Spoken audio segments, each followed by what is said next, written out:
Yangi polish zamok. Bu ichini ko'ryapsizmi? Bu nimalari smaska umuman yo'q почти. Mana yerda to'la bo'lish kerak, oraliqlarida bo'lish kerak. Shuni hisobiga bez smaskaligini hisobiga mana yerda sal nagruzka bo'lsa chiqmaydi. Mana bu o'ttali, mana bu o'qi qisyapti-da mana zamokda. Shuni hisobiga chiqmaydi. Avtomatga silikonoviy spreyni quyib yuborsa yoki litolni suyug'ini surkab yuborsa, shuna muammo qilmaydi. Bu почти 50% polis 19 da shunaqa chiqyapti.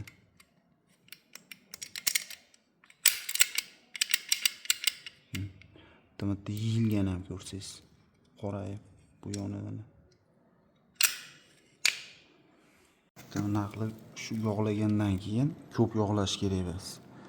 Bunaqa iloji bo'lsa kistichka bo'lsa, keyin oshiqchalarni artib tashlab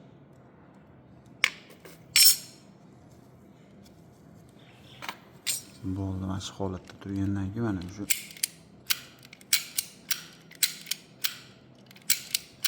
ko'p yog'lansa ham yurmaydi o'sha.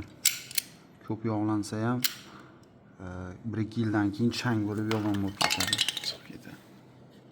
Keyin davomida sprey bor, silikonoviy sprey. Shuni обязательно. Buni qilmasa bu yog'ni yumshatib tashlaydi bu.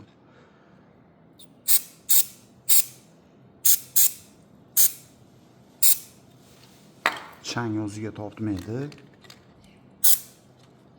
Lekin ishlashi ham qara, yog' erib turib oralarigacha kirib ketdi. Bo'ldi, bu ikkinchini ham shunaqa qilib qo'ydim.